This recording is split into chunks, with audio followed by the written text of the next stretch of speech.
del calibre de Néstor Antonio Domínguez y de Mariano Ciaroni.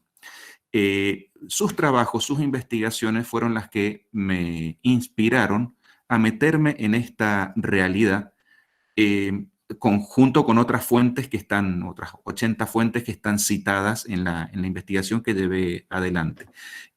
Pero quiero destacarlos a ellos en particular porque fueron pioneros en el avance de este abordaje en algo verdaderamente virgen e inhóspito, y porque sus trabajos son de mucha calidad y porque son argentinos. Es decir, el acceso a la fuente en nuestras latitudes es verdaderamente difícil. Dicho esto y este agradecimiento, quiero expresar de dónde viene este gusto, este interés por la cuestión satelital de mi parte. Esto arrancó el propio 2 de abril de 1982. Nací en 1971, en ese momento era un niño, tenía 11 años, pero tengo absolutamente grabadas en la retina y en el alma, no temo decirlo, las emociones que me causó esto de la recuperación de las Malvinas, ¿no? La euforia general, el patriotismo que se vivía en las calles, el optimismo, la alegría, me impactó mucho, como impactó a todos los muchachos y a los niños de mi generación. No soy una excepción en nada. Sin embargo, hubo una persona a quien la euforia no lo había impactado, y era mi padre. Ahí lo vemos en una foto atándome los cordones cuando yo iba a mi primer grado. Mi padre no era un estratega, ni era un profesional militar, como tampoco lo soy yo.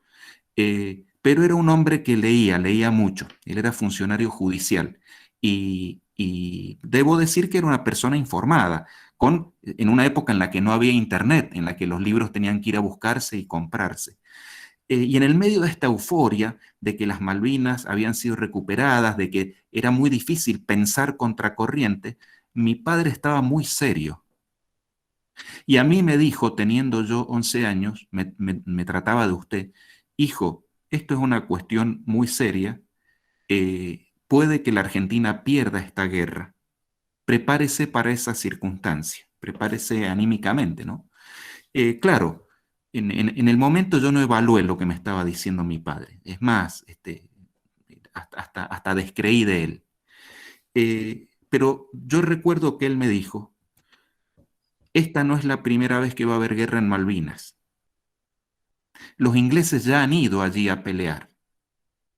Allí se peleó la batalla de Malvinas en la Primera Guerra Mundial, donde la escuadra británica destrozó a la escuadra del Imperio Alemán. Y bueno, yo luego investigando llegué años después, ¿no?, de adulto, a la asimetría. 1800 o más de 1800 muertos alemanes contra 10 muertos del Imperio Británico. Está bien que este era un capítulo de una batalla que había empezado allí en Coronel frente a las costas de Chile, y que allí los ingleses habían perdido también mucha gente. Pero el dato vale en el sentido de que mi padre me está diciendo: ojo que los ingleses ya anduvieron por esas latitudes, ojo que tienen capacidad de despliegue de una flota, ojo que nos pueden ganar.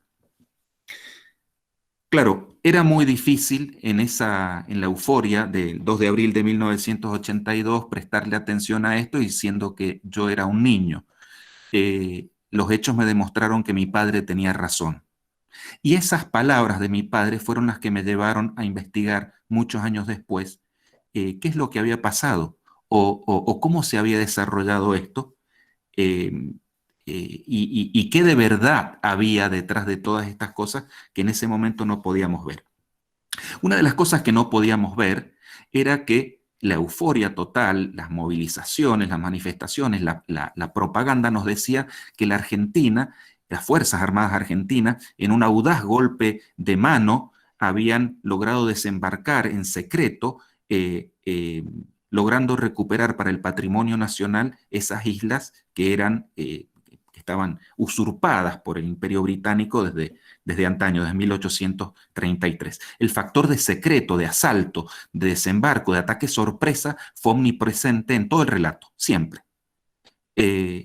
Ahora, la revisión de antecedentes históricos permite colegir, y vamos entrando en tema, que la República Argentina, nuestras Fuerzas Armadas, no ocuparon en absoluto por secreto las Islas Malvinas.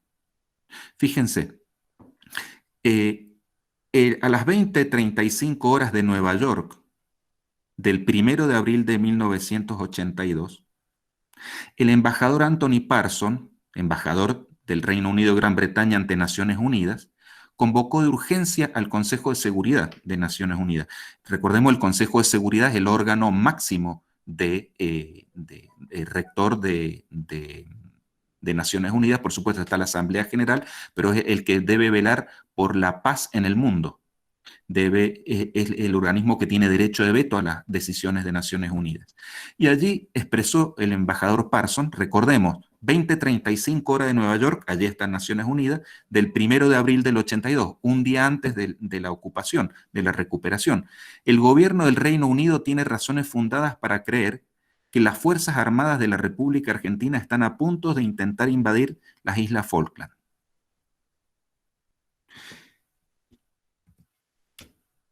Minutos después, horas después, a las 21:45 de Nueva York, 22:45 de Buenos Aires, del 1 de abril de 1982, ya reunido el Consejo de Seguridad, el propio embajador Parson expresó en su largo discurso, ¿no?, por el cual proponía sanciones a la Argentina y una resolución de Naciones Unidas que condenara la presencia militar argentina allí, dijo: tenemos pruebas de que la Armada Argentina está a punto de lanzar una invasión posiblemente mañana por la mañana, mañana del 2 de abril. Es increíble, o llama a la reflexión, a mí me dejó perplejo, que las 22:45 horas de Buenos Aires, es decir, cuando estaba hablando Parson y su conversación, su presentación, su alocución, duró varias horas, por supuesto, a esa misma hora, la fuerza anfibia argentina de la operación que integraba la operación Rosario ya estaba embarcando a los buques, a los lanchones de desembarco, y ya estaban los buzos tácticos haciendo pie en las costas de Malvinas. Es decir, que los británicos sabían que la operación militar argentina se estaba desarrollando prácticamente en simultáneo a que los hechos estuvieran discurriendo. Esto era información en tiempo real. Recordemos, estamos hablando de 1982. Han pasado casi 40 años, 39 años para ser exactos. Tan estaban informados los británicos de nuestros movimientos, que la pista de Stanley se iba a llamar Puerto Argentino a partir del 2 de abril. Vamos a citarla como Stanley, sencillamente porque incluso en la cartografía argentina de aquella época siempre se refirió a la ciudad, al pueblo de las Malvinas como Port Stanley. Así que no, quiero hacer esta aclaración porque hay un cambio de toponimia posterior y demás, pero eso era Stanley hasta ese momento. Y resulta que la pista de Stanley, el aeropuerto de Stanley construido por la Fuerza Aérea Argentina, tenía la pista bloqueada. Los británicos habían obstruido la pista para evitar que, en ejercicio de lo que era un previsible plan de ocupación, la Fuerza Aérea Argentina, en realidad todos los componentes aéreos de las Fuerzas Armadas que estaban comprometidos, empeñados en esta movida, pudieran aterrizar allí, haciendo más rápido el asalto. A punto tal que solo después de que la pista fue despejada, ya por las fuerzas argentinas, ya habiendo ocupado y entrado y hecho sus primeras escaramuzas con los Royal Marines de la defensa insular allí, solo después de que la pista fuera despejada pudieron entrar los primeros aviones de transporte C-130 de la Fuerza Aérea Argentina, y luego todo lo demás que fue entrando. La consecuencia de la intervención del embajador Anthony Parsons fue la reunión del Consejo de Seguridad de Naciones Unidas del 2 de abril de 1982, en virtud de la cual a las 22:45 horas de Buenos Aires, mientras todos estábamos festejando todavía, mientras todos estábamos festejando y empapados, embriagados, si cabe la palabra, de un fervor y un patriotismo total, a esa misma hora el Consejo de Seguridad emitió la resolución 502 del 1982, disponiendo el cese inmediato de las hostilidades y el retiro también inmediato de todas las fuerzas militares argentinas de las Islas Malvinas, el propio 2 de abril, con horas de diferencia respecto de el izamiento del pabellón nacional allí, los discursos y demás. La mecánica, el mecanismo internacional diplomático siguió funcionando y Argentina fue emplazada a retirarse de las Malvinas. Podemos decir, entonces, que a partir de la información que tenía documentadamente el gobierno británico, hablando por boca de su embajador, que para eso sirven los embajadores, Naciones Unidas expidió la resolución por las cuales nosotros perdimos la guerra de las Malvinas el mismo día en que ocupamos las islas. Y perdimos la guerra de las Malvinas porque ya dejamos de tener la legitimación internacional para estar allí. Ni más ni menos que pronunciada por el Consejo de Seguridad de Naciones Unidas, el organismo de este tenor más importante del mundo. No solo eso, sino que al ser considerados país invasor, esta resolución habilitó inmediatamente al Reino Unido a activar el mecanismo de la fuerza para sacarnos de ahí si nosotros no nos íbamos. Y resultó que con el fervor popular que todavía nos estaba embriagando no nos fuimos. Ratificamos nuestra presencia, con lo cual lo convalidamos más, todavía más, el impulso de retaliación del gobierno británico. Ahora, cabe preguntarse cómo fue posible o cómo era posible que el gobierno británico estuviera informado de nuestros movimientos, que de más está decir, ustedes son profesionales de las Fuerzas Armadas, saben que un movimiento de esta naturaleza no se hace veladamente, se hace en el máximo secreto, en el máximo silencio de las comunicaciones, munido de todos los recaudos para garantizar la sorpresa en el accionar táctico militar. ¿Cómo puede ser que estaban sabiendo prácticamente en vivo y en directo lo que estaba ocurriendo?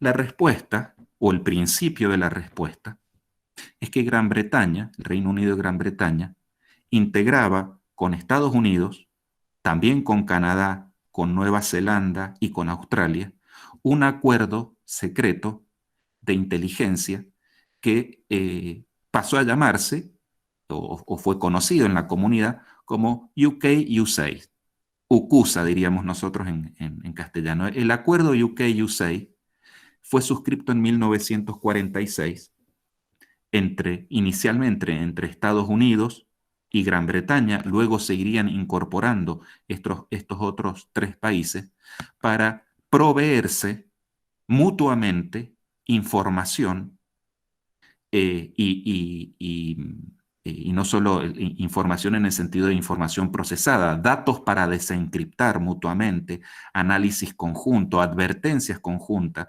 procesamiento de temas sensibles, en previsión de lo que ellos ya sabían que se estaba viniendo, que era la tensión este-oeste, que luego iba a dar lugar, o estaba empezando a dar lugar a lo que luego se conoció como la Guerra Fría. Es decir, el acuerdo UK-USA fue suscrito entre estas dos potencias, recordemos en ese momento Estados Unidos potencia nuclear ya, con el objeto de espiar a la Unión Soviética, de jugar al ajedrez en el tablero mundial y anticiparse a los pasos que pudiera dar lo que iba a ser el bloque del Este, luego más adelante el Pacto de Varsovia, en su movimiento geopolítico a lo largo del mundo. Este dato es muy importante, no solo por la fecha prematura en la que se constituye, marzo de 1946, recordemos, es prácticamente 8 meses, 9 meses después de la de la finalización de la Segunda Guerra Mundial, en el sentido de la rendición formal del imperio japonés a las fuerzas angloamericanas en el Pacífico, no solo por lo prematuro, sino también por su carácter tecnológico, por su alcance global. A consecuencia de este acuerdo, que empezó en 1946, anticipándose a lo que iba a ser la Guerra Fría, se construyó una red de inteligencia que para 1982 era, incluso a estándares actuales, monstruosa, gigantesca. La red pasó a ser conocida a partir de documentos que se declasificaron muchísimos años después como la red Echelon o Echelon, también conocida en la jerga como Five Eyes, los 5 ojos de la vigilancia mundial.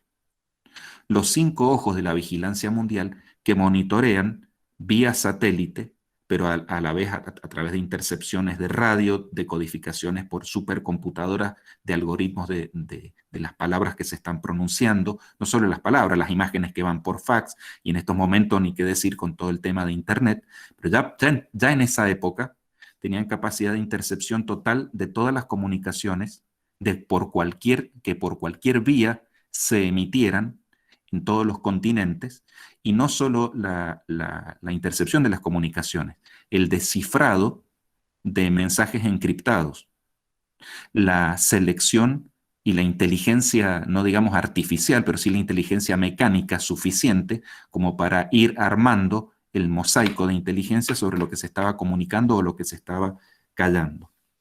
¿Quiénes integraban en 1982 esta organización? Bueno, la Central de Comunicaciones e Inteligencia del gobierno británico en Cheltenham, o sea, ese es su cuartel general de inteligencia. La Central de Inteligencia de los Estados Unidos en Langley, en Virginia, todo interconectado, o sea, naturalmente compartían información, naturalmente, no la tenía que pedir una parte a la otra. Los equipos trabajaban en conjunto. La Agencia Central de Seguridad Nacional de los Estados Unidos. Pongo estas fotos porque un poco el tamaño de los edificios indica la importancia que le están dando los estados al procesamiento de información exterior que tienen que manejar y para anticiparse a cualquier problema o conjurarlo. El Servicio de Inteligencia Canadiense en Gloucester, en Ontario. El Servicio Australiano de Inteligencia en Canberra. Y el Servicio Neozelandés de Inteligencia, se llama Oficina de Seguridad de Comunicaciones del gobierno neozelandés, desde su estación en Blenheim, Nueva Zelanda. Estas estaciones, toda la red, se había puesto en alerta y ya estaba monitoreando al Estado argentino, al gobierno argentino, a las comunicaciones argentinas, lo que estaba pasando en el cono sur de América, a partir de los episodios ocurridos entre el 19 y el 25 de marzo de 1982 en las Islas Georgias. La Guerra de las Malvinas no empezó en las Malvinas, ni tampoco terminó en las Malvinas. Empezó a terminar el 2 de abril y empezó a terminar cuando Gran Bretaña recupera las Islas Georgias. ¿Qué había ocurrido en marzo de 1982? Bueno, en un controvertido incidente en el cual obreros de una empresa privada desembarcan allí con previa autorización del gobierno británico, con previa autorización de la Embajada Británica en Buenos Aires, del Foreign Office, del Ministerio de Relaciones Británico, con previa autorización de ellos desembarcan para desmantelar una factoría ballenera en desuso. Con personal militar argentino de la Armada Nacional oculto entre sus miembros. Bueno, hasta ahí uno podría decir una operación de inteligencia. El tema es que izaron el pabellón argentino. Izaron el pabellón argentino en Georgias, y muy probablemente, esto lo infiero yo, más de uno se puso firme al momento de izar el pabellón, porque así es como se cuadran los militares frente a los símbolos nacionales. Y eso ocurrió a la vista, a la distancia, de científicos del British Antarctic Survey. O sea, lo vendría a ser el CONICET británico para investigaciones en la Antártida, que detectaron esto, no les gustó para nada y lo reportaron primero a las autoridades de Georgia e inmediatamente al gobernador de Malvinas, Falkland dirían ellos, que generó las protestas inmediatas ante el gobierno argentino. Esto fue instantáneo, porque aunque nos duela terriblemente, ellos consideran que ese territorio es de ellos y estaban ejerciendo su acto de soberanía. ¿Cuál es su acto de soberanía? Nadie levanta un pabellón extranjero en nuestro territorio. Nosotros haríamos exactamente lo mismo con un pabellón extranjero. Para peor, la presencia argentina estuvo acompañada en los días siguientes, a partir del 19 de marzo, por la presencia de 3 barcos de la Armada Argentina, y no eran barcos pequeños.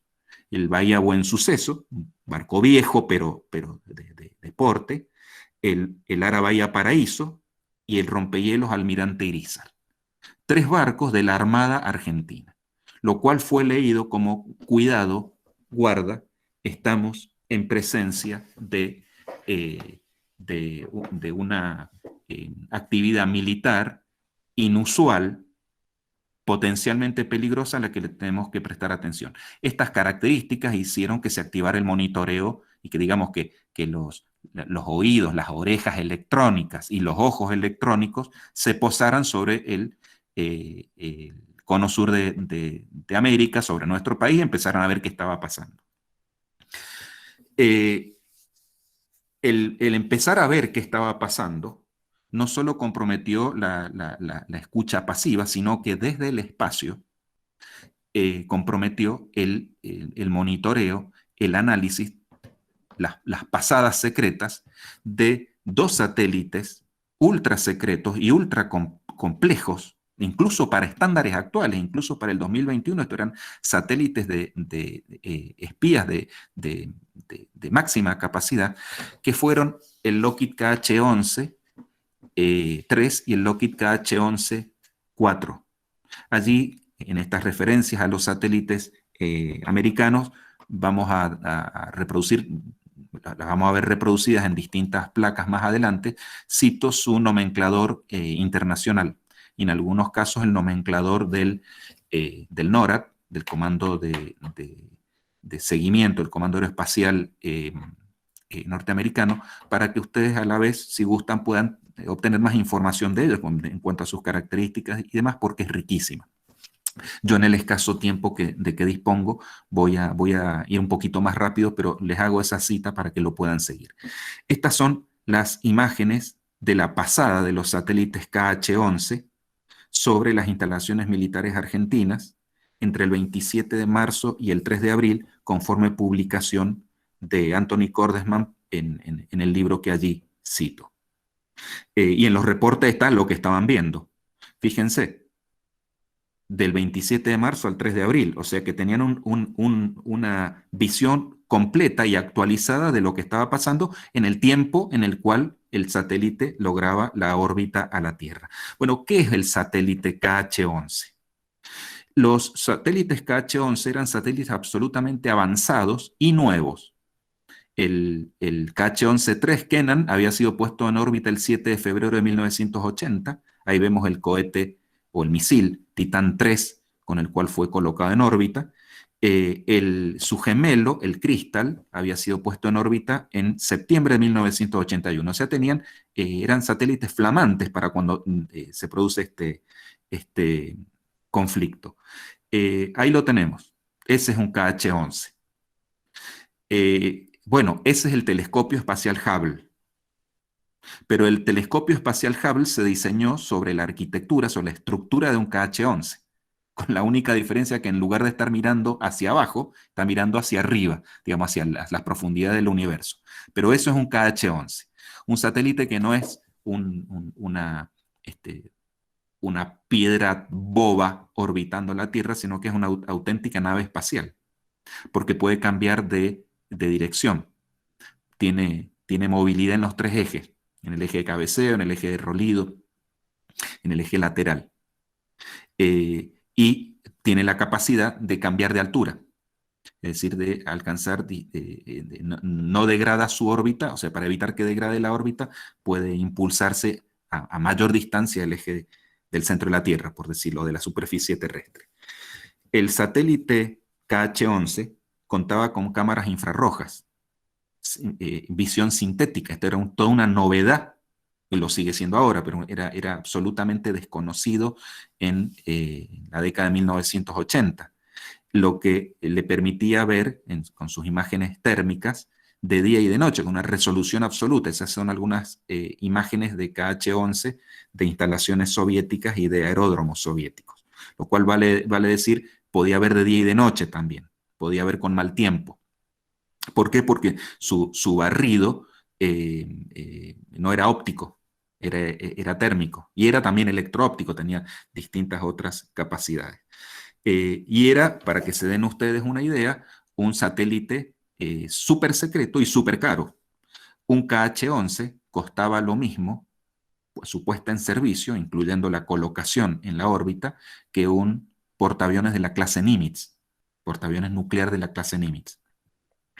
Con esta información, o sea, con esta herramienta, no es de extrañar en absoluto que el gobierno británico, la inteligencia británica, tuviera visión exacta de los movimientos de superficie de los barcos de la flota argentina y de lo que había y no había en puertos.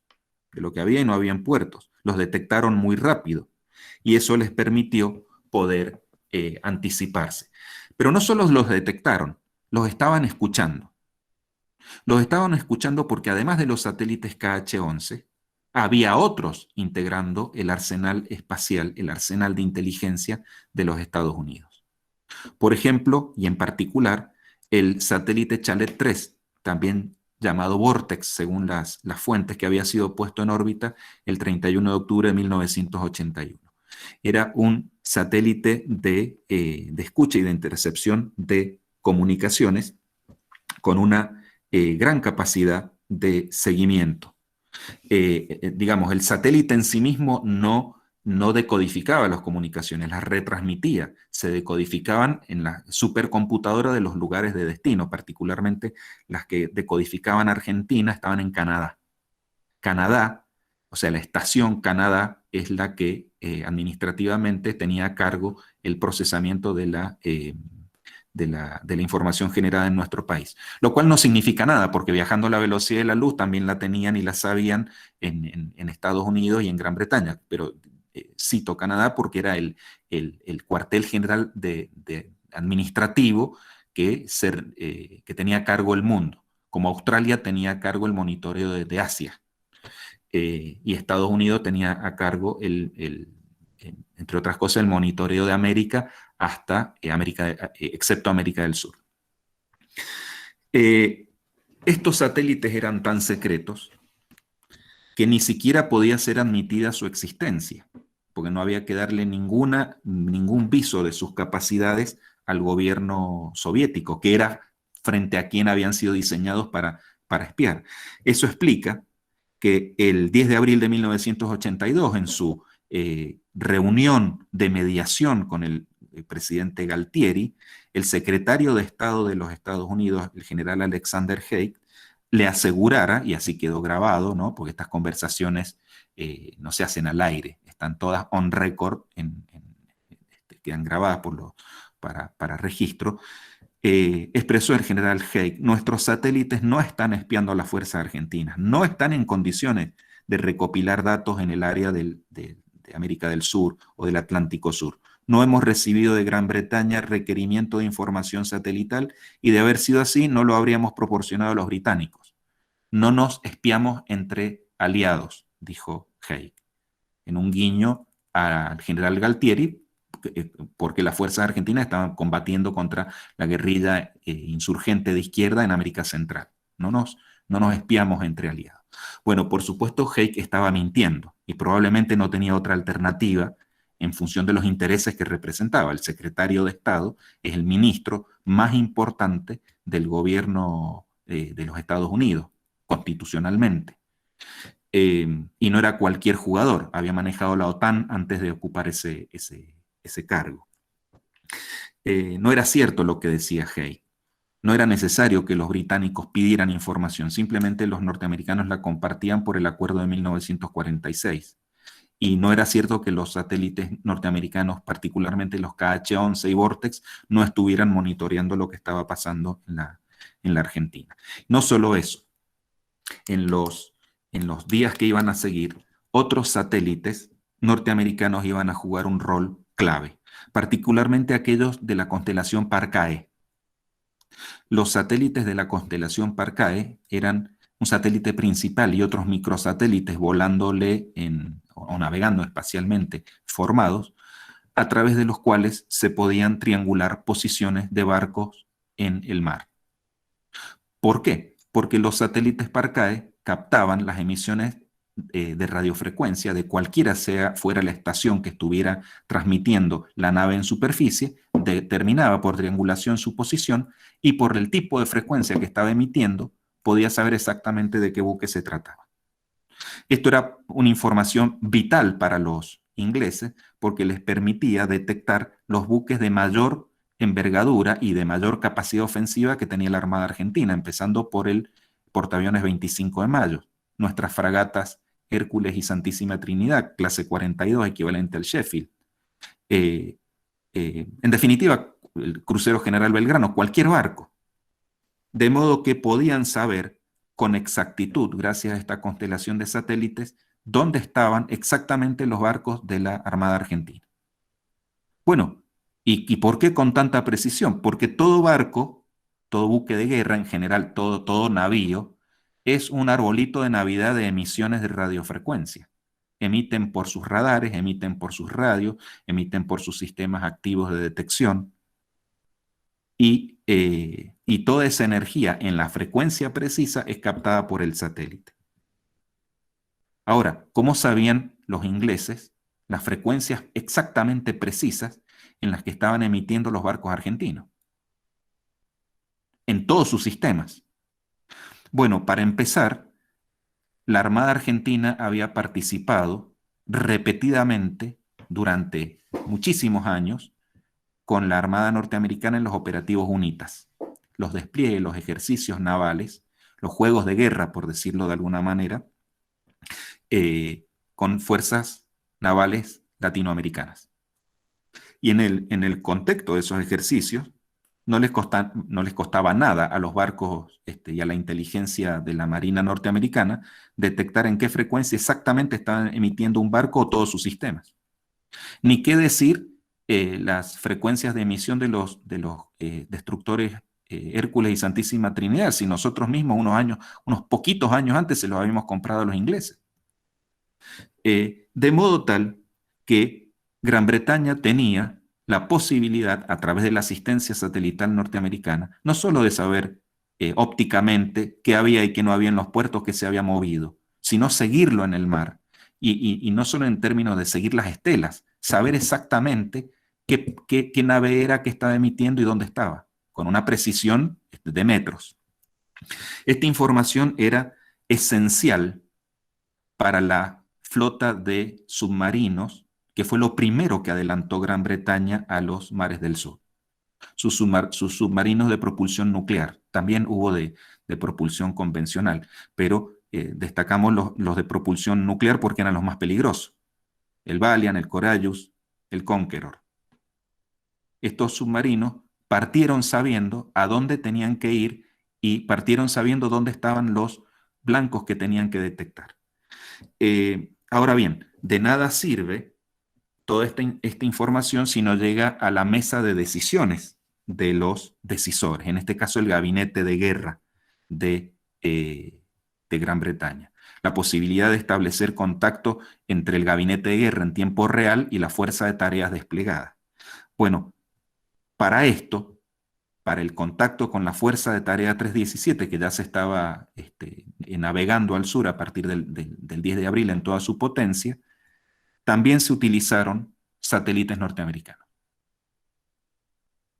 Concretamente, los satélites norteamericanos, o sea, para la comunicación incluso con los submarinos sumergidos, ¿sí? O sea, enlace directo entre el gabinete, o sea, entre el cuartel general de la Marina, que reporta políticamente al gabinete de guerra, que finalmente toma la decisión política de atacar o no, y la nave ofensora, que en este caso era un submarino sumergido.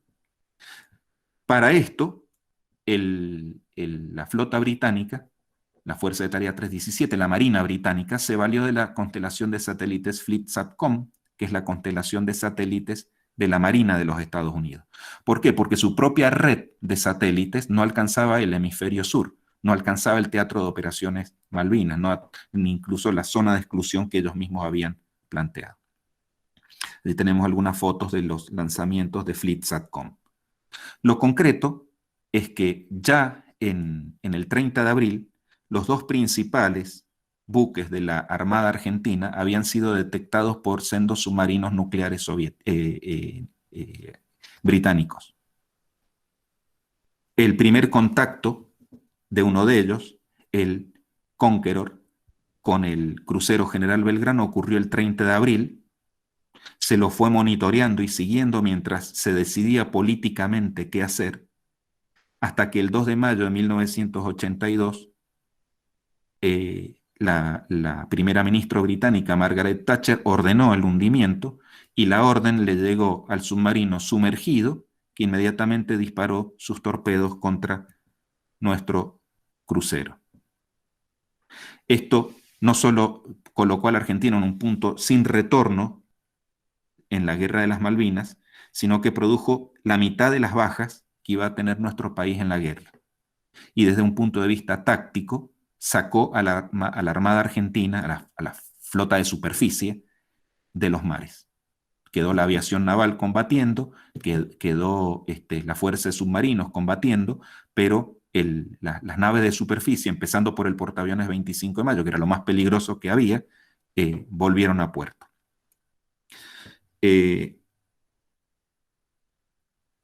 Por supuesto que este hundimiento del crucero General Belgrano para el gobierno argentino, para las autoridades militares argentinas, fue toda una señal. No se podía detectar tan rápido y hundir un buque, incluso cuando no estaba navegando solo, sino con otros dos de escolta. Pero esto era muy, muy, muy extraño. No costaba nada imaginar que Gran Bretaña está recibiendo información satelital. Y así fue comunicado el 3 de mayo de 1982 en queja por el gobierno argentino al embajador Harry Saudelman, que era el embajador de los Estados Unidos en Buenos Aires, un día después del hundimiento del Belgrano. En respuesta al requerimiento argentino, a la queja, el embajador Saudelman respondió al embajador argentino Nicanor Costamentes, nuestro ministro de Relaciones Exteriores: le puedo asegurar a su excelentísimo que cualquier alegación de auxilio de los Estados Unidos a la Marina del Reino Unido en este ataque al hundimiento del Belgrano no tiene ningún fundamento. Por supuesto, eso era mentira. Los embajadores no son entes autónomos, son peones en el tablero internacional, reciben órdenes. Y aunque nos resulte desagradable, estaba jugando las órdenes diplomáticas que le habían llegado por telegrama cifrado. No era cierto, y en los meses siguientes el apoyo de los Estados Unidos no solo iba a continuar a través de la constelación de comunicaciones FleetSatcom, los satélites KH-11, las decodificaciones Vortex, Chalet, sino también a través de satélites ópticos. Satélites que sacaban fotografías que caían a tierra, por ejemplo, los satélites Gambit. El Gambit, fueron colocados varios de ellos, particularmente el Gambit, el KH-9, fue lanzado el 11 de mayo de 1982 para, ya en el contexto del conflicto, para monitorear específicamente el conflicto que se estaba desarrollando. Y sus imágenes, bueno, decodificadas para consumo propio, en muchos casos, para compartir con el gobierno británico, naturalmente, porque ni siquiera lo tenían que pedir. He aquí algunas documentos declasificados de las observaciones de estos satélites sobre territorio argentino, sobre nuestras bases, sobre nuestras bases aéreas y bases de la Armada Argentina, informando qué veían, qué había, qué no había, ya procesada la información, ¿no? Este es el reporte de información de lo que se estaba viendo. Por ejemplo, el 28 de mayo de 1982, en el área de Port Stanley, qué objetivos significativos se están viendo.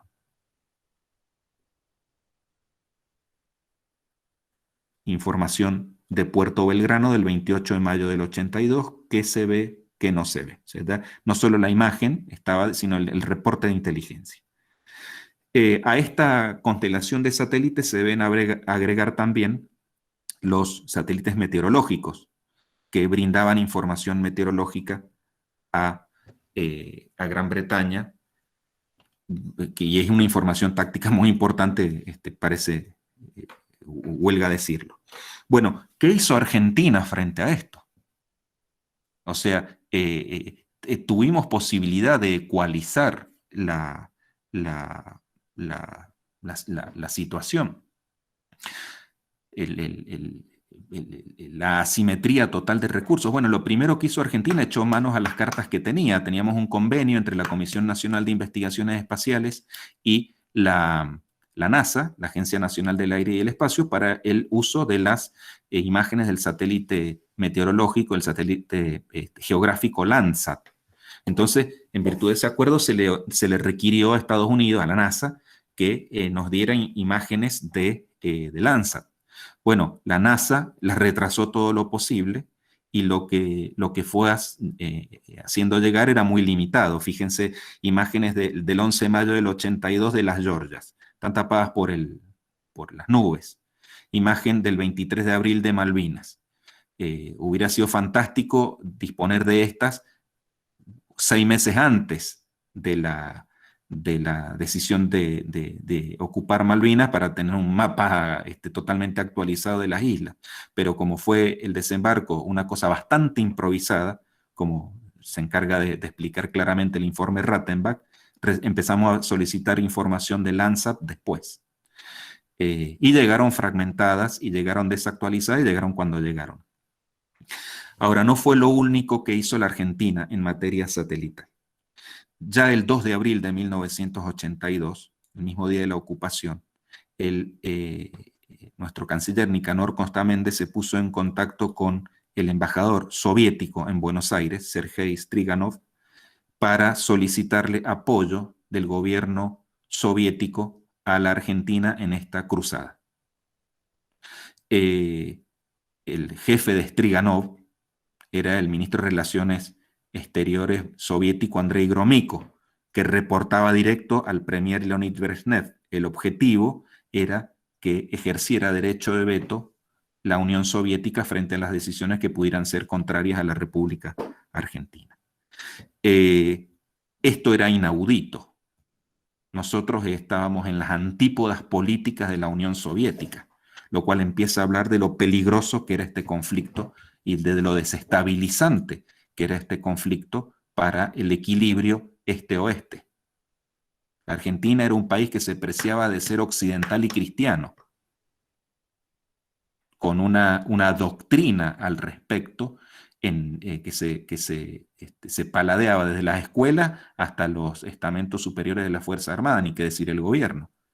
Se acababa de venir de la guerra contra la subversión. Teníamos fuerzas peleando contra la insurgencia comunista en América Central. Insurgencia comunista financiada por la Unión Soviética y por Cuba, que era títere de la Unión Soviética. Entonces esto es una cosa, estábamos empezando a jugar con fuego, y empezamos a jugar con fuego el propio 2 de abril.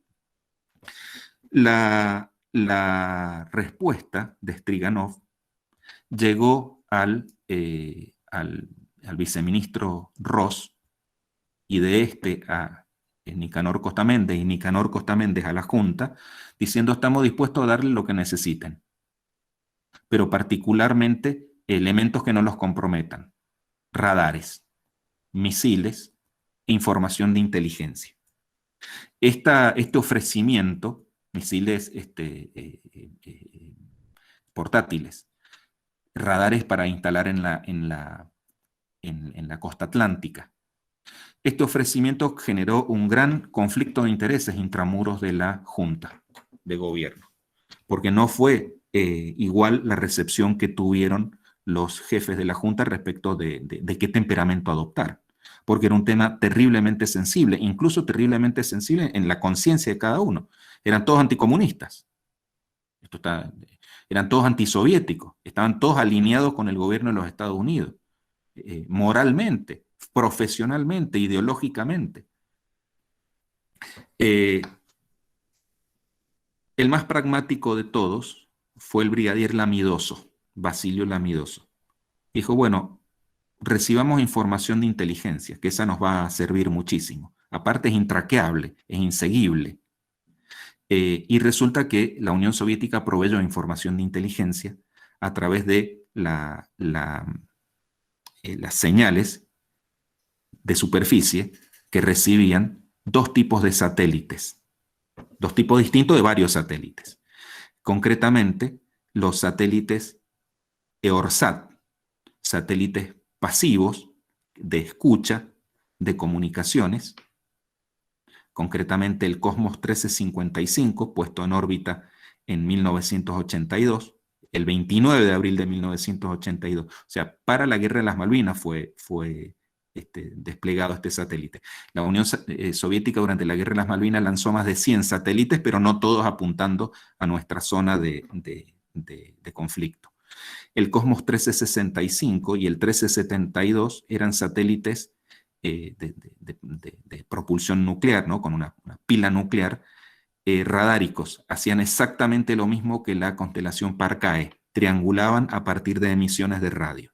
Emisiones de radio que fueron precisadas en tiempo real, en qué frecuencia estaba emitiendo la flota británica, por aviones Tupolev 95 desplegados desde Luanda, en Angola, para seguir a la flota británica. No solo seguirla ópticamente, para ver cómo iban formados, sacarle información táctica de despliegue, porque esto para Gran Bretaña fue un despliegue táctico, sino sacar la información de en qué frecuencia estaban emitiendo los buques.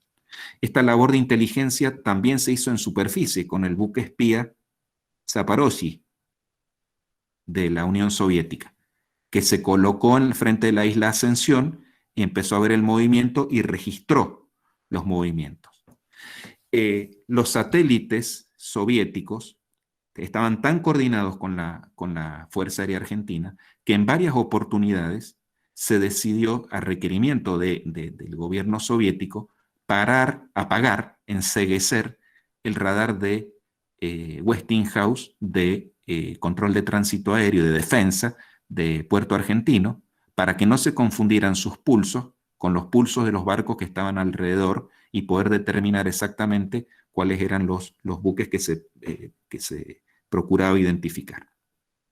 De esta manera, la Unión Soviética detectó en lo que se dio en llamar el ojo mágico o el amigo invisible por nuestras altas cúpulas militares, logró detectar la posición de los principales buques que podían ser objeto de ataque o de interés para un ataque aeronaval. Entre ellos estaba el portacontenedores Atlantic Conveyor, que era uno de los barcos logísticos más importantes que tenía Gran Bretaña, porque en él se transportaban el componente aéreo de refuerzo para movilizar a las fuerzas terrestres en territorio, además del refuerzo de aviones Harrier, GR-3 y Sea Harrier de apoyo a la flota, previendo las bajas que iban a tener, ¿no? El componente principal de los escuadrones de Sea Harrier estaba embarcado en los portaaviones Invencible y Hermes. La cosa es que el Atlantic Conveyor fue un objetivo de máxima importancia, uno de los tantos que fue identificado. Y con esta información, con la posición del Atlantic Conveyor, es que la aviación naval lanza el 25 de mayo de 1982 el ataque misilístico que lo impacta y lo destruye. Esta fue y lo hunde. Esta fue uno de los desastres más importantes que sufrió la flota británica, porque los dejó sin la posibilidad de mover con helicópteros a su personal desde el estrecho de San Carlos hasta Malvinas. Lo tuvieron que hacer a pie hacia Puerto Argentino, con todo el desgaste que eso produce, con toda la exposición de las tropas, con todo el tiempo perdido. Les alteró por completo la ecuación del ataque. La misma información satelital se utilizó para que determinó que ubicó al Atlantic Conveyor para detectar a otro grupo que terminó siendo el integrado por el crucero Brodsworth y el destructor Coventry, también atacado el 25 de mayo, esta vez por la Fuerza Aérea Argentina. Estas son las imágenes de algunos impactos en el Brodsworth, y esto es cómo le fue al Coventry. Recordemos, el Coventry es gemelo del Hércules, del Santísima Trinidad, un destructor de la clase Sheffield. Es decir, esta información compartida por los soviéticos no fue inocua, fue muy bien utilizada. Y no solo eso, con esta información se procuró llegar al máximo, a los máximos objetivos, que eran los portaaviones. La presa mayor eran los portaaviones, el Hermes y el Invencible. Es así que con los datos satelitales más la información de inteligencia provista por el Centro de Información y Control Malvinas, el SIC Malvinas, que era el radar que estaba operando allí en las islas, se planificó la misión más audaz que tuvo la Fuerza Aérea Argentina y la aviación naval en su conjunto. Fue una operación combinada, el uso del último misil Exocet que quedaba para llegar al centro de la flota en un ataque combinado. Un ataque combinado que no es reconocido por Gran Bretaña oficialmente, aunque en el diario de campaña del Invencible se reconoce que ese día hubo un ataque. Hubo 2 pilotos argentinos de Douglas A4C fallecidos en la operación, y quizá con un guiño histórico, el almirante John Woodward en sus memorias no vuelve a hablar del Invencible en lo que resta de su libro, dando a entender tácitamente que ese buque quedó fuera de servicio. Sabremos el resultado de ese ataque cuando se declasifiquen los documentos británicos dentro de varios años más. Hasta entonces uno confía en la palabra de honor de los 2 pilotos sobrevivientes, Ureta e Isaac, que declaran haber visto y haber atacado el buque. En lo sucesivo, siguieron llegando reportes de inteligencia de la inteligencia soviética respecto de las posiciones de los portaaviones liviano Hotel es Hermes e India es Invencible, sus posiciones exactas, su velocidad, su rumbo, el curso y demás, pero no se produjeron más ataques significativos a ellos, porque ya la guerra estaba muy avanzada y muy desgastada en las fuerzas aeronaves. Ya no quedaban más misiles Exocet aire-mar. ¿Podríamos haber ganado la guerra? Que quizá me exceda unos minutitos, pero vale la pena, apenitas unos pocos más para... ¿Podríamos haber ganado la guerra? ¿Era posible que con un enemigo que tenía pleno conocimiento de todos nuestros movimientos, desde nuestras bases, desde nuestros puertos, haberla ganado? Es muy difícil afirmarlo. La asimetría era total. La inteligencia británica era total. Sobre todo, y debemos sumarle la que se estaba proveyendo desde Chile. Ya no es ningún secreto que el radar de Punta Arenas barría con anticipación los movimientos de la Fuerza Aérea Argentina. Está reconocido por las propias autoridades de la Fuerza Aérea de Chile. La inteligencia secreta de Gran Bretaña allí no es ningún misterio ni es ningún secreto a la vuelta del revisionismo histórico. Pese a eso, las fuerzas aeronavales argentinas dieron una batalla produciendo enormes daños a la fuerza británica. El hundimiento del destructor Sheffield, del Coventry, del Sir Tristram, de la fragata Arden, del Sir Galahad, de la fragata Antelope, del Atlantic Conveyor, llegaron y impactaron en muchos otros barcos, dejándolos fuera de servicio. Las fragatas Argonaut y Plymouth, el Glamorgan, está bien, fue atacado desde tierra, pero fue una baja igual. el crucero Broadsworth. Incluso hundimos el buque tanque Hércules, que no tenía nada que ver. O sea, eso lo puede dar una idea de la ferocidad con la que actuaron las fuerzas argentinas, las fuerzas aeronavales. Destacó la Fuerza Aérea Argentina y por supuesto la aviación naval también. ¿Pudimos haber ganado? Probablemente no. Recordemos que la fuerza de bombarderos estratégicos, que había logrado poner al menos una bomba en el centro de la pista de Puerto Argentino, era la misma fuerza de bombarderos estratégicos que tenía capacidad de bombardear el continente, nuestras bases continentales. Tenían capacidad de cegar todos nuestros radares, lo hicieron con un radar del ejército, de tiro del ejército, en Malvinas. Una fuerza que llega de esta manera hasta Puerto Argentino de noche e impacta con precisión y ciega un radar o impacta en una pista, ¿cuánto le falta para llegar a impactar las bases continentales argentinas o nuestras destilerías, La Plata o Luján de Cuyo, y paralizar el país por falta de combustible? Y ni qué decir, y no olvidemos que estos bombarderos no fueron desarrollados para lanzar bombas de hierro, fueron desarrollados para lanzar bombas termonucleares. Desde esa perspectiva, el desenlace parece que fue inevitable, pese a la bravura de nuestra gente. Y no lo digo en un tono demagógico por ser ustedes militares. Esto es un hecho reconocido por el enemigo, por la comunidad internacional. Lo que se hizo fue asombroso desde el punto de vista militar. ¿Termina acá la historia de la guerra espacial de Malvinas? No. He cuidado de usar imágenes en blanco y negro para denotar el contenido pasado, ¿no? De lo ocurrido. Estamos a 39 años de entonces. Pero fíjense, hace unos pocos días, el 18 de mayo de 2021, el embajador Roberto García Moritán publicó en Clarín Malvinas como enclave estratégico de la OTAN. Una interesante nota de opinión generada a partir de un informe del King's College de Londres que planteó la instalación de sistemas de escucha y de inteligencia en Malvinas para integrarlo a la red Five Eyes, la red Echelon, la red de inteligencia que habíamos visto en primer lugar.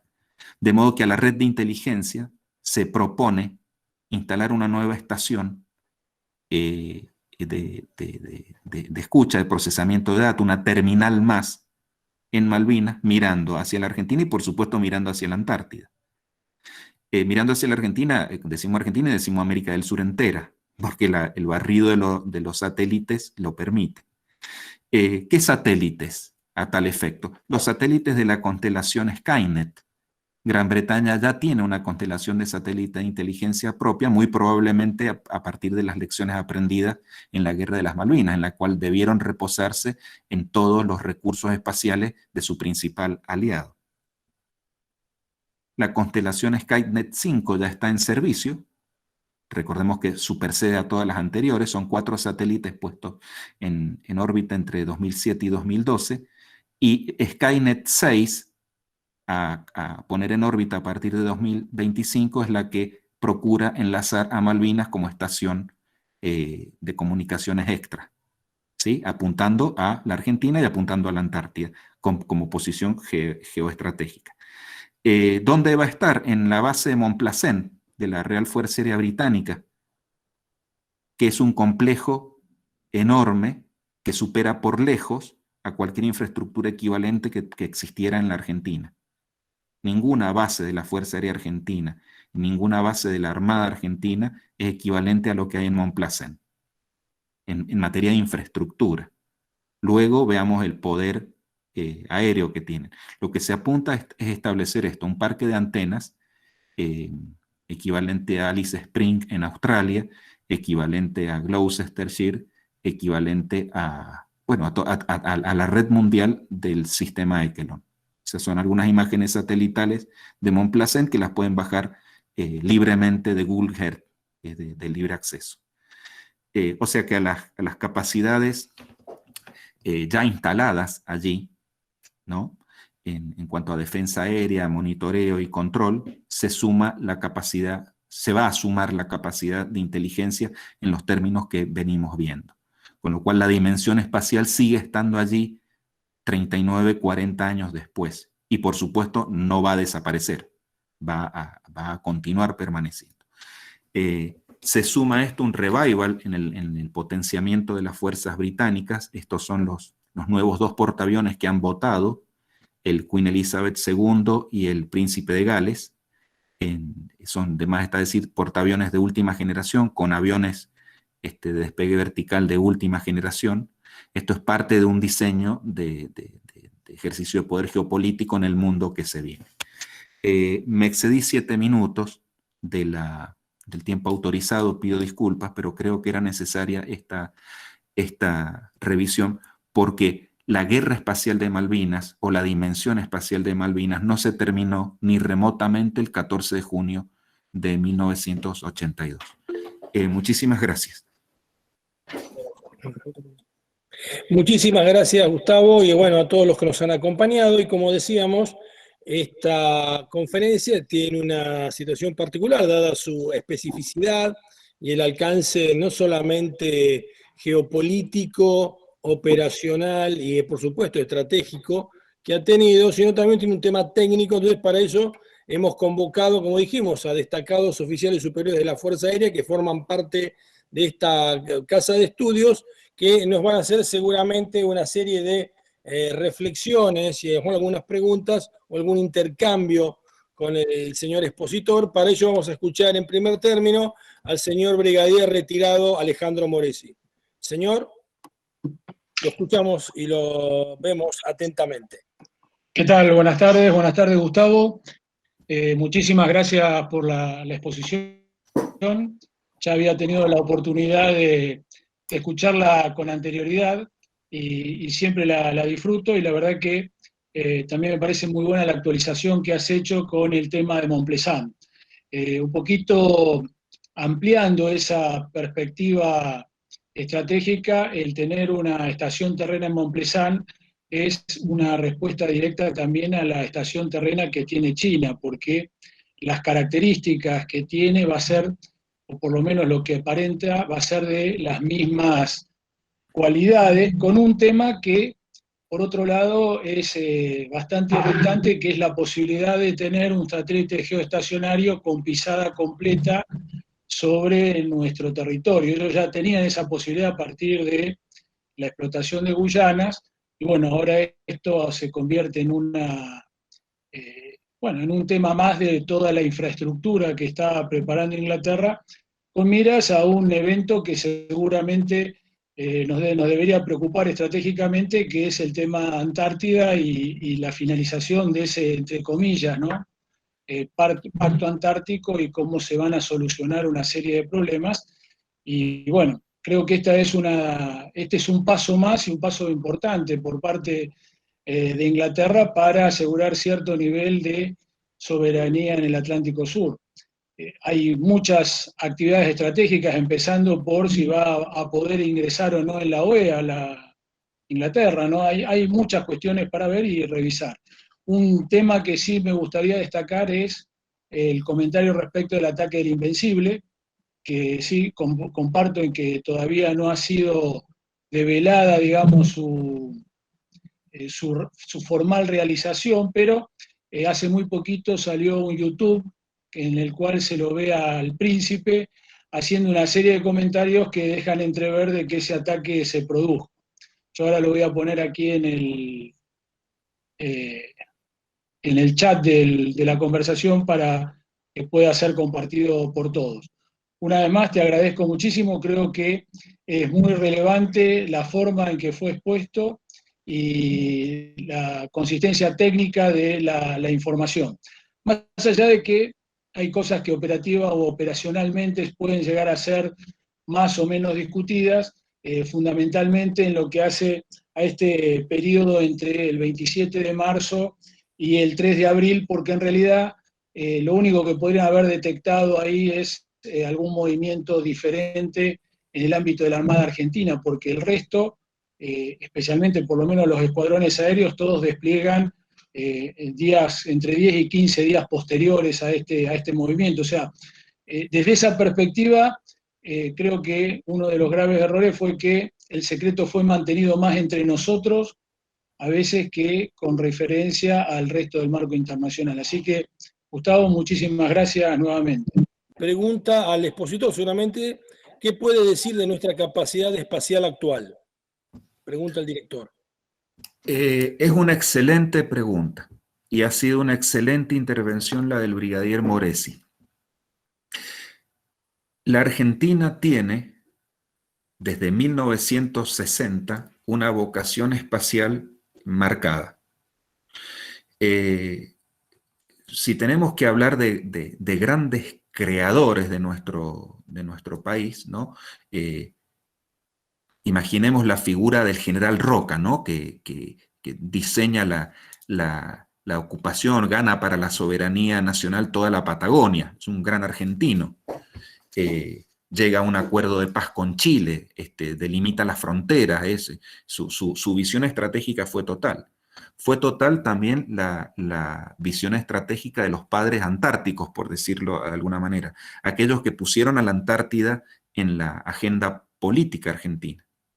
Se me viene a la cabeza uno, el vicecomodoro Leza, sencillamente porque soy afecto a leer temas vinculados a la Fuerza Aérea. Es mi ámbito de estudio, de gusto, en la parte aeronáutica, pero no quiero dejar afuera a mucho personal, muchos ideólogos de la Armada y del Ejército también. O sea, poner a la Antártida en la agenda, ¿no? Y hacer que nuestro país gire su atención a la Antártida. Un país que todavía no termina de girar su atención al océano. Es como un país que nos miramos para adentro. ¿A qué viene esta referencia? A que en 1960 otro argentino enorme, Teófilo Tabanera, planteó que la Argentina tenía que ir al espacio. Lo venía haciendo desde la década de 1940, ¿no? Y no estaba solo, estaban todos los miembros de una organización que él mismo había fundado, que era la Sociedad Argentina Interplanetaria. Y sus miembros no eran loquitos, sus miembros eran intelectuales de fuste, a punto tal que buena parte de ellos integran lo que a partir de 1960, con un presidente desarrollista que fue Arturo Frondizi, pasa a ser la Comisión Nacional de Investigaciones Espaciales. Desde ese momento, la Argentina se ve a sí misma, ya no solo en la dimensión atmosférica, aérea, sino en la dimensión espacial. Es muy importante. ¿Por qué cito a estos padres fundadores, lo que hicieron la Argentina grande que tenemos hoy, o por lo menos la que conocemos, incluyendo a Teófilo Tabanera? Porque esto va en respuesta directa a la pregunta, ¿cómo vemos la situación argentina en el espacio hoy? Vengo de participar y de organizar el Congreso Argentino de Tecnología Espacial, el número 11, que se hace cada 2 años. Es decir, hay 22 años en los cuales la Argentina viene desarrollando los congresos más grandes de América Latina en materia de temas espaciales. Y dicho por todos los protagonistas que están en el exterior, no los protagonistas argentinos que por ahí nos miramos el ombligo, sino por los protagonistas que están en el exterior, argentinos en el exterior, en la Agencia Espacial Europea, en la NASA. Nuestro país sigue siendo el referente por lejos de América Latina. Incluso considerando la asimetría que en todo sentido existe con Brasil, por una cuestión de demografía, de capacidad económica y demás. Nuestro país tiene hoy distintas empresas y agencias federales que están trabajando en el espacio muy en serio. Tenemos desde 1990 la Comisión Nacional de Actividades Espaciales para un desarrollo civil del aeroespacio. Recordemos que venía de heredar a la Comisión Nacional de Investigaciones Espaciales con su cuestionamiento que recibió a partir del desarrollo del proyecto Cóndor, pero la CONAE como tal abrió las puertas a que se empezara a nutrir el juego con otros jugadores, también federales, también financiados. Hoy tenemos, además de esta autoridad aeroespacial espacial argentina, la CONAE, a INVAP, Investigaciones Aplicadas, que ya no es ningún no digo nada novedoso, está construyendo satélites de gran porte, con ingeniería nacional, con manufactura nacional, con certificación nacional, con chequeo nacional, por completo, a punto que los ha desarrollado en conjunto con la NASA. El SAC-D Aquarius se desarrolla en un programa conjunto con la NASA, o sea, ellos nos reconocen esa capacidad, lo cual no es para nada poco. La empresa Nacional Bank está en procura de lograr nuestro vector de acceso al espacio, nuestro propio misil de colocación de cargas satelitales en órbita. Esto es para nada menor que en nuestro país, a través de ese esfuerzo, logre la colocación de cargas en el espacio.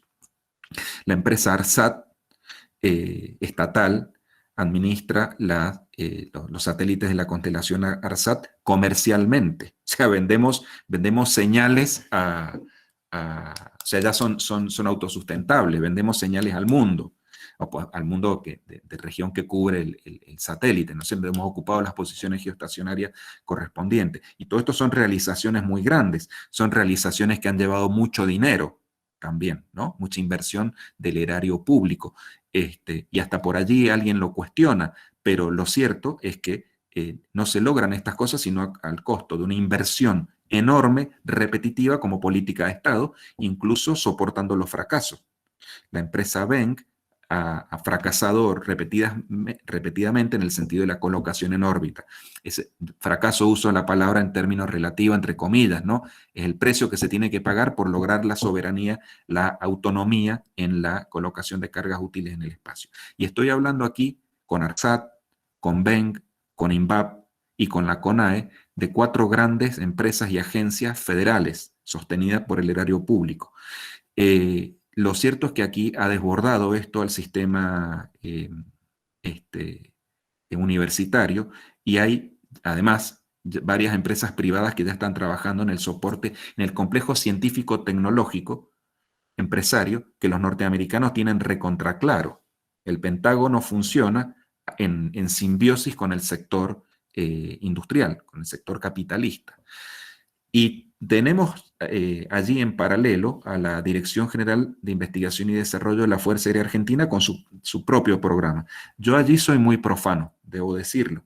Yo soy civil y estos desarrollos normalmente se mantienen reservados y demás, entonces por ahí no puedo hablar con ninguna autoridad.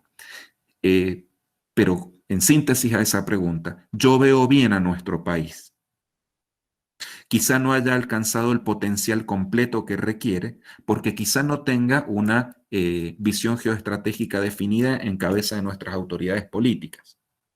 Sin ir más lejos, y vuelvo a decir que yo hablo como profano, no tenemos hipótesis de conflicto, lo cual modela, cualquiera sea, el conflicto puede ser contra el coronavirus, lo cual modela el instrumento militar. Bueno, eso yo no lo veo claro, capaz que ustedes sí, yo no lo veo para nada claro. Entonces, bueno, no existe ningún punto de partida si no se sabe bien a dónde ir, como dice la canción. Entonces, yo creo que la Argentina tiene capacidades, incluso ya empezó a tener problemas espaciales generados por la geopolítica. Hemos referido recién a la base china. La base china es todo un tema para otra charla, ¿no? No se me escapa. Ya empezamos a jugar en el nuevo conflicto este-oeste, y en ese conflicto tenemos una ficha en nuestro territorio, lo cual no es poco. Coincido con el brigadier Moresi. El despliegue de la red Echelon o Five Eyes o inteligencia Malvina es una respuesta inmediata al posicionamiento de una antena de estas características en territorio argentino. Esto parece tener sentido y ser así. ¿Ha desarrollado nuestro país su pleno potencial en materia espacial? No. No. ¿Tiene las capacidades para hacerlo? Sí, y hoy más que nunca.